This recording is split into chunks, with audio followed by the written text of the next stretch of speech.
청와대가 개각을 발표했습니다. 조국 전 수석의 법무부 장관 지명을 포함해서 하마평과 크게 다르지 않다는 분석이 나옵니다. 정치권은 이번 개각에 대해서 극명하게 엇갈린 평가를 내놓아 국회 인사청문회의 정면 충돌을 예고했습니다.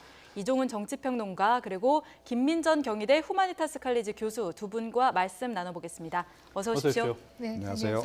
자, 먼저 이 개각 이야기 나누기 전에 북한이 미사일을 또 쐈어요. 그래서 북한 이야기를 조금만 나눠보고 넘어가도록 하겠습니다. 좀 전에 헤드라인으로도 전해드렸는데요. 김 교수님 들으셨겠지만은 이 트럼프 대통령의 발언 중에 김정은 위원장이 사과를 했다 이런 말도 들어가 있었어요. 만약 이게 사실이라면은 북한의 이게 행보가 좀 감이 잘 안 잡히는데 어떻게 보였습니까? 네. 사과라고 하는 표현을 정확하게 사용했는지 안 했는지는 사실 우리가 그 편지를 보지 못했기 때문에 알 수는 없습니다. 네. 다만 트럼프 입장에서는 김정은이 나에게 대해서는 이런 부분에 대해서 상당한 유감을 표명했다라고 하는 것을 선거 국면에서 훨씬 더 강조하고 싶었을 것이다. 네. 이 때문에 아마 조금 더 여기에는 과장도 있을 수 있다 이런 생각은 듭니다. 다만 이 편지 내용에 있어서는 트럼프 대통령이 얘기한 것처럼 이렇게 미사일을 발사하게 된 네. 원인은 바로 한미 군사 훈련 때문이고 그리고 그 훈련이 끝나고 난 이후에는 우리가 다시 한번 만나자 이런 제안들이 들어있었던 네. 것이 아닌가 이런 생각을 하게 되고요. 사실 그 편지 자체보다도 저는 트럼프 대통령의 말이 훨씬 더 우려를 낳는다 이렇게 생각이 드는데요. 네. 트럼프 대통령이 그 편지를 받고 난 이후에 한 얘기 중에 하나는 김정은 위원장이 이에 대해 이 때문에 미사일을 쏘았다라고 하지만 나도 한미 훈련을 좋아하지 않는다 이런 얘기를 했습니다. 결국에 이것은 어떻게 보면은 김정은 위원장이 지금 이 한미 훈련을 하는 가운데 있어서 이렇게 미사일을 쏘는 것도 결국 한미 훈련을 하지 못하게 하기 위함이다 이렇게 얘기할 수 있을 것이고요. 그것은 미국을 향해서도 또 우리를 향해서도 사인을 주는 것이다 이렇게 얘기할 수 있을 텐데 이 미국 대통령이 앞장서서 나서서 나도 싫어한다라고 표현을 하니까 그렇다라고 한다면 과연 한미 동맹의 미래는 무엇인가라고 하는 상당히 큰 우려를 낳는 것이다 이렇게 얘기할 수 있겠죠. 네. 또 대북 정책에 있어서는 여야의 입장이 꾸준히 갈리고 있지 않습니까? 근데 민주당에서는 대화를 계속해야 된다 이런 입장이고 자유한국당 황교안 대표는 오늘 오후 국회에서 문 대통령에게 5개의 요구안을 제시하기도 했습니다. 이 내용 좀 설명해 주시죠. 네, 그러니까 지금 뭐 여야의 입장은 뭐 그동안에도 계속 차이가 좀 있었죠. 그러니까 특히 안보 분야와 관련해서는 뭐 방식, 대응 접근 방식에 대해서 이제 서로 확연한 그런 그 차이를 보여왔기 때문에 근데 지금 가장 곤란한 것은 문재인 대통령이 아닌가 싶긴 해요. 그러니까 지금 보면 트럼프 대통령하고는 매우 적극적으로 소통을 지금 하고 있지 않습니까? 그러니까 친서를 미국 대통령에게 보내고 우리 쪽으로는 미사일을 날리고 있고 또 우리 문재인 정부를 향해서 계속 쓴소리를 내놓고 있다. 그래서 제가 보기에는 과거의 그 통미봉남 전략으로 거의 지금 회귀한 상태가 아닌가 이렇게 좀 생각이 들고요. 자, 이제 이런 국면에서 그렇다고 해서 문재인 대통령이 대화를 또 포기하기도 좀 이게 좀 곤란한 거죠. 그렇다고 과거로 되돌아갈 수도 없는 노릇 아니겠습니까? 그러니까 대화의 모멘텀을 계속 유지하고 싶어 하는 이제 그런 것이고요. 이제 이 반면에 이제 자유한국당 쪽에서는 그러니까 북한에 대해서 지금 할 소리를 전혀 못 하고 있는 이 상황에 대해서 좀 문제 제기를 하는 겁니다. 그래서 계속 이런 미사일 발사가 벌써 이제 오랜만에도 7번째, 또 보름 동안에 벌써 5번째, 그러니까 3일 거의 간격으로 그렇죠. 발사를 한 거나 다름이 없는데 이런 상태에서 그냥 침묵으로 일관한다. 물론 이제 뭐 NSC 회의도 열고 관계장관 회의도 열고 해서 뭐 유감 표명 정도는 하고 있는데 대응 조치를 취하는 건 좀 아직까지 없다는 거예요. 그러니까 오히려 지난번에 쌀 지원했다가 거절만 당하는 이런 그 모양새를 좀 보이고 있는데 이렇게 약한 모습을 계속 보이는 그런 상황은 별로 바람직하지 않다. 그런 지적을 좀 하고 있는 것으로 봐야 되겠죠. 자, 안보를 둘러싸고 여야의 정책적 대치가 계속되는데요. 이 정책적 대치가 인사청문회로도 좀 이어질 것 같습니다. 앞서 전해드린 개각 소식이 있었는데요. 오늘 조국 후보자가 출근을 하면서 이 장관으로 후보자로 지명된 것에 대해서 소감을 밝혔습니다. 이 내용 한번 들어보고 말씀 계속 이어가도록 하겠습니다.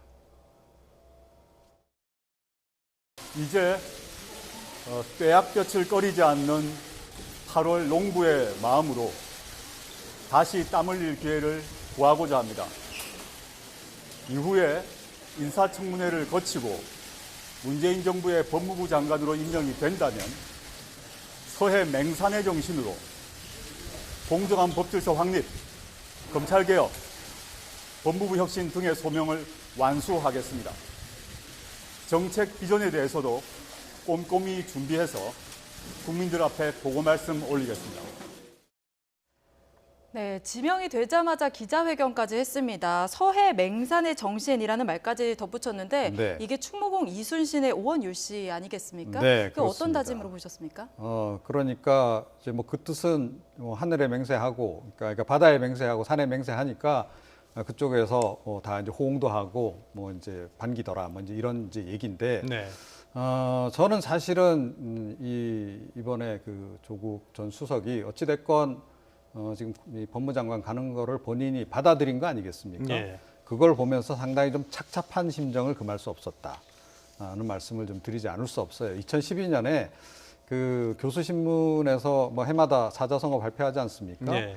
그때 그해 상당히 정치인들, 정치계 쪽으로 학자들이 많이 진출을 하는 바람에 그때 폴리페서 논란이 극심했을 때인데, 그때 내놨던 이제 그 사자성어가 뭐였냐면 거세 개탁입니다. 세상이 네. 다 혼탁해졌다.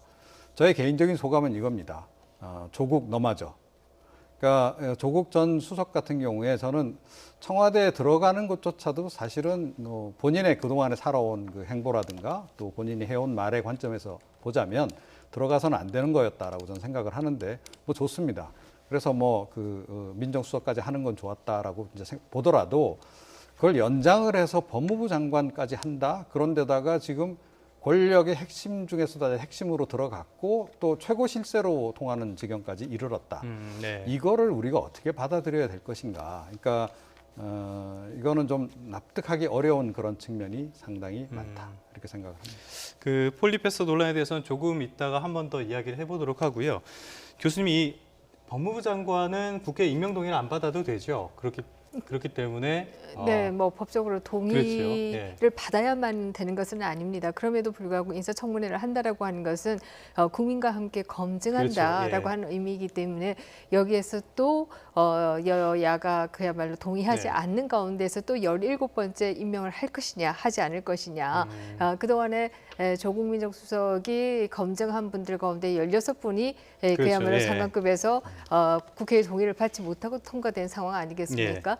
그런데 본인조차도 그렇게 되는 것이 과연 모양새가 좋은가 하는 얘기를 할 수 있겠죠. 자, 그러면 일단은 임명 가능성이 좀 큰 것으로 한번 전망을 해보고요. 만약에 임명이 됐을 때 어떤 일을 먼저 추진하게 될 것으로 보시나요? 네, 뭐 본인이 이 정책에 대한 여러 가지 비전을 만들어서 국민께 보고 말씀드리겠다라고 얘기를 했는데요. 또 어떤 비전을 얘기할지는 좀 두고 봐야 하겠습니다만은 그동안의 검찰 개혁과 관련해서는 지금 패스트트랙을 타고 가 있는 사개특위에 있는 안이 사실상 조국 민정수석 당시에 발표했던 안이고 이 안이 들어가 있기 때문에 아마 이것의 통과를 위해서 노력하지 않겠는가 이런 생각을 하는데요. 저는 검찰 개혁에 있어서 가장 중요한 것이 무엇이냐라고 하는 질문을 좀 하고 싶은데요. 가장 중요한 것은 정치적 중립성이다. 이렇게 얘기할 수 있을 겁니다. 그렇게 본다라고 하면은 과연 문재인 대통령의 호위무사를 자처했던 분이 법무부 장관으로 가는 경우에 있어서 검찰의 중립성이 과연 지켜지겠는가? 과연 검찰 개혁이라고 하는 것이 무엇인가라는 질문을 여기서 하지 않을 수 없다라는 얘기를 드리겠습니다. 네, 또 조국 법무부 장관 후보자 저서에서 검찰을 괴물로 표현하면서 권한을 분산시켜 힘을 줄여야 한다고 했습니다. 검사들이 개혁에 반발하고 나가라고 하면 된다 이렇게 주장을 하기도 했는데요. 비사시의 비검찰 출신입니다. 이거에 대한 기대와 우려가 각각 있거든요. 네, 그렇죠. 그러니까 일단은 뭐 이 검찰 조직이 의외로 좀 배타적이지 않습니까? 그래서 뭐 고시 출신도 아닌 사람이 이제 본인들을 지휘하는 자리에 오고 나면 상당히 또 반발도 하고 거부 반응도 많이 보이고 하는데 조국 그 전 수석이 조금 전에 이제 그 쓴 내용 좀 나왔습니다만 지금 나갈 사람 이미 다 나갔습니다. 그래서 이번에 뭐 윤석열 그 검찰총장이 이제 임명되면서 그렇죠. 많이 60여 명 정도 이미 나갔기 때문에 내부에서 반발할 사람은 이제 별로 없을 거라고 보는데 국민들은 사실은 오히려 그 지점이 더 걱정이 되는 거죠. 자, 그러면 너무 그 일방통행식으로 모든 수사랄지 이런 것들이 이제 진행이 되면서 진보 진영에서는 환호를 하겠으나 그러니까 국민들이 보기에는 상당히 편향된 그런 또 보수 야당의 입장에서는 이른바 이제 뭐 사정 정국이 펼쳐지는 그런 느낌으로까지 이게 전개될 가능성이 없잖아 있다는 겁니다. 그래서 사실은 좀 이제 그 반발도 굉장히 심하게 나오고 있는 그런 상황이죠. 이 사실을 통과하지 않았다는 점도 좀 주목되는 부분 중에 하나인데요. 그 사실을 거치지 않았다. 이 부분이 어떻게 장단점이 어떤 부분이 있을까요? 네, 뭐 굳이 장점을 찾는다라고 한다면 바로 이 사시 출신이 아니기 때문에 내부자로서 역할을 하는 것이 아니라 외부의 시각으로 내부를 들여다보겠다라고 하는 얘기는 가능할 것이다 예. 이렇게 보이는데요. 저는 과연 외부자가 들어온다고 해서 그것이 꼭 개혁이냐 이 부분에 대해서는 조금 다르게 생각합니다. 예. 사실 미국 같은 경우에 있어서 보면요, 법무부 장관이라고 하는 위치 자체가 없어요. 조직 자체가 없어요. 막바로 네. 검찰총장이죠. 그렇다라고 한다면 검찰 개혁에 있어서 쪼개고 붙이고 이런 것이 개혁이라고 했을 때 과연 우리는 법무부 장관이라는 자리가 꼭 있어야 하는가 하는 얘기도 예. 또 해볼 수가 있다 이렇게 얘기할 수 있을 것이고요. 그보다 더 중요한 것이라고 한다면 어떻게 하면은 검찰의 정치적 중립성을 지킬 수 있을 것인가. 사실 우리가 대표적으로 클린턴 대통령 당시에 레노 검찰총장의 경우에는 8년 동안 재입하는 동안에 클린턴 대통령을 단 한 번도 만나지 않았다고 합니다. 이 때문에 예. 화이트워터 게이트나 이런 경우에 있어서도 아주 상당히 공정하게 특검을 파견하기도 하고 이랬다라고 얘기를 하고 있고요. 지금 현재도 마찬가지죠. 트럼프 대통령에 대한 밀러 특검도 사실 예. 검찰에서 임명한 특검입니다. 국회에서 한 것이 예. 아니고요. 그렇기 때문에 과연 우리가 문재인 정부에 여러 가지 문제가 있을 때 과연 조국 수석이 법무장관이 된 경우에 그렇게 하겠는가? 정말 정치적 중립성을 지키겠는가? 예. 이런 걱정을 사실 하지 않을 수 없다라는 네. 얘기를 하겠습니다. 네, 또한 법무부 장관이 된다면 이 조국 후보자와 윤석열 검찰총장 그리고 김조원 민정수석까지 세 사람이 어떤 화학적인 반응을 보일지 이것도 궁금하거든요. 네. 특히 윤석열 검찰총장과는 마찰이 있을 수 있다 이런 시각도 있는데 검경 수사권 조정관에서 일단 이견을 보이고 있어요. 네, 그러니까 윤석열 검찰총장은 일단 사람의 충성을 안 한다는 분 아닙니까? 예. 자, 그렇기 때문에 이제 좀 본인 소신껏 이제 검찰을 끌어갈 가능성이 높다. 검경 수사권 조정 문제에 대해서도 아직까지는 좀 구체적이고 이런 언급들을 안 내놓고 있는데 실제로 이게 이제 진행이 되는 그런 과정에 들어가게 되면 아마 본인도 입장을 내놓을 가능성이 높고 그 과정에서 어쩌면 조국 전 수석하고 네. 갈등을 빚을지 모른다라는 얘기가 이제 흘러나오고 있는 그런 상황인데요. 저는 그럴 가능성이 뭐 적지 않아 있다라고 저는 생각을 네. 합니다. 그러니까 윤석열 검찰총장 같은 경우에는 뭐 보수 야당의 우려에도 불구하고 제가 보기에는 뭐 상당히 원칙적으로 그 대응을 할 가능성이 높다라고 생각을 하고요. 또 뭐 본인도 뭐 그런 식으로 얘기를 많이 했다고 하지만 뼈속 깊이 검사라는 예. 의식이 굉장히 강하신 분이어서 수사에 관해서 필요한 부분만큼은 검찰이 반드시 권한을 확보해야 된다라는 주장을 앞으로도 펼칠 가능성이 굉장히 높지 않나 네. 이렇게 생각이 돼요. 그래서 그런 그 어떤 갈등의 여지는 상당히 좀 존재하는 상황이다 이렇게 생각을 네. 합니다. 자, 이번 취임사가 굉장히 저는 뭐 다른 검찰총장들하고는 달랐다 이렇게 생각하는데요. 국민이라고 하는 단어가 20번 이상 취임사에 나왔죠. 그리고 또 헌법 1조 2항이죠. 모든 네. 권력은 국민으로부터 그렇죠. 예. 나온다. 이 얘기도 하셨는데요. 저는 그렇다라고 한다면 적어도 윤 총장 아래에서는 검찰에 있어서 기소 배심원제를 도입해야 된다. 이런 얘기를 꼭 좀 제안드리고 예. 드리고 싶습니다. 사실 기소 배심원제라고 한다는 것은 모든 사안에 대해서 다 할 수도 있겠지만 적어도 정치적인 사안이나 검찰 스스로의 문제와 관련된 부분에 있어서는 국민들로 배심원을 만들어서 기소 여부를 결정하도록 해야 한다. 이런 얘기를 드리겠고요. 한국 그 사법제도에 있어서 가장 큰 문제로 얘기되는 것이 바로 권력이 있으면 무죄이고 권력이 없으면 유죄다라고 하는 거 아니겠습니까? 그리고 그것이 검찰의 기소 단계에서부터 그것이 확연하게 드러난다 이런 얘기들이 나오고 있는 상황이기 때문에요. 적어도 정치적인 사안에 대해서는 이 기소 배심원제를 좀 도입해야 된다라는 주장을 하겠습니다. 자, 이번에는 정치권으로 가보겠습니다. 개각이 발표되고 나서 여야의 반응은 예상대로 극과 극이었습니다. 이 청문회에서 이른바 조국 대전이 될 가능성도 거론이 되는데요. 먼저 여야 정치인들의 발언부터 듣고 계속 이야기 나눠보도록 하겠습니다. 정쟁이나 정략의 시각으로 보면 야당의 뭐 비난이 있을 수 있겠지만 국민의 눈높이에서 바라보면 조국 내정자에 대한 기대가 높은 것도 사실이잖아요. 결국 야당을 무시하는 것을 넘어서 야당과 국민의 단합을 이야기하면서 야당과 전쟁을 선포하는 그런 개각이 아닌가 이렇게 생각을 합니다. 가장 무능하고 시끄러웠던 조국 전 민정수석을 법무부 장관으로 끝내 앉히고 또 지금 문제가 있는 외교 안보 라인에 대한 장관들은 유임시킨 것은 국회를 무시하고 국회와 끝내 싸워보겠다는. 네, 여야의 이야기를 들어보면은 이 예전 이명박 정부 때 권재진 장관, 그때 민정수석에서 법무부 장관으로 바로 직행하면서 말이 많았었죠. 그 완전 입장이 바뀐 걸로 보이는데요. 야당이 이렇게까지 반대하는 가장 큰 이유는 어떤 걸로 보시나요? 그러니까 조금 전에도 제가 말씀드렸습니다만 이른바 사정 정국이 펼쳐질 가능성에 대해서 우려를 하는 거죠. 그러니까 내년에 또 뭐 지금 총선이 있는 상황 아니겠습니까? 그러니까 총선을 전후한 시기에 그러니까 약간 좀 의도적으로 그 야당 정치인들에 대해서 탄압성 수사 그런 것들을 전개할 가능성에 대해서 지금 걱정을 많이 하는 겁니다. 이제 실제로 뭐 이제 과거에 그런 전례들이 있다 보니까 이제 그런 건데요. 그러니까 문재인 정부나 뭐 더불어민주당은 이제는 뭐 우리는 안 그런다라고 이제 말을 하고 싶겠으나 전체적으로 어떻게 보면 구도를 딱 보면 그렇게 지금 이제 야당 입장에서는 받아들일 수밖에 없는 그런 구도로 지금 이제 짜여져 버렸다라는 겁니다. 그래서 이런 부분들을 이제 어떻게 이제 설득해 낼 수 있느냐인데 제가 보기엔 설득은 잘 안 될 것 같고요.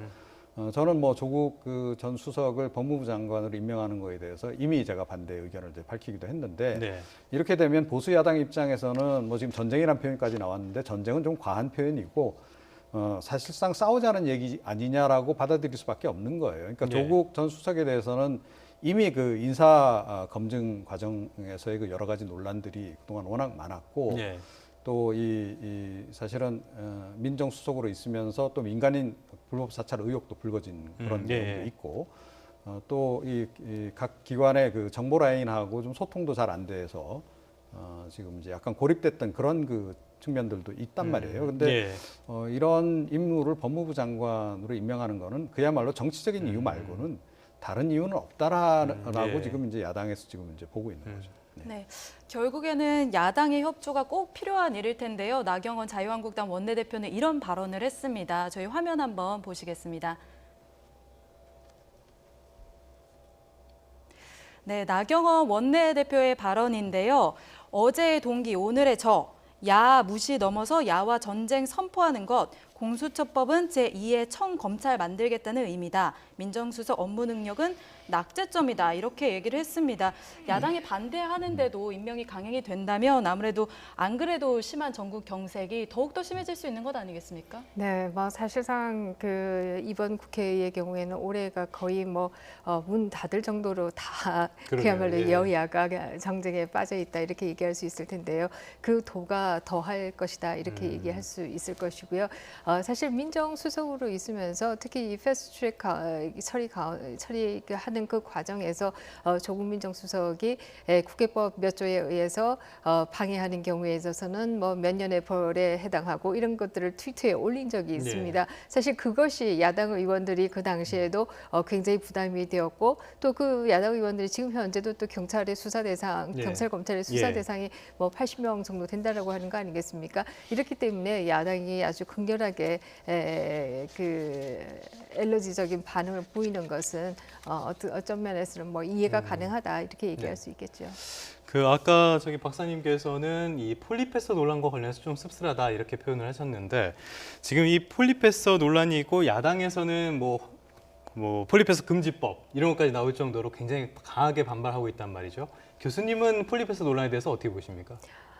네, 뭐 폴리페서 금지법이라고 하는 게 사실 그 한국만큼 강한 것도 없어요. 우리 같은 경우에는 국회의원에 출마하면은 그 사퇴해야 된다, 학교를 사직해야 된다 이런 법도 있을 정도예요. 그런 거 보면 우리가 굉장히 강한 편인데 문제는 저는 양식이라고 생각합니다. 지금 이제 행정부로 가는 경우에 있어서는 뭐 양해를 일부 학교에서는 해주고 있는 것도 사실이고요. 다만 선거에 출마하는 경우에는 사직을 하도록 그렇게 되어 있습니다.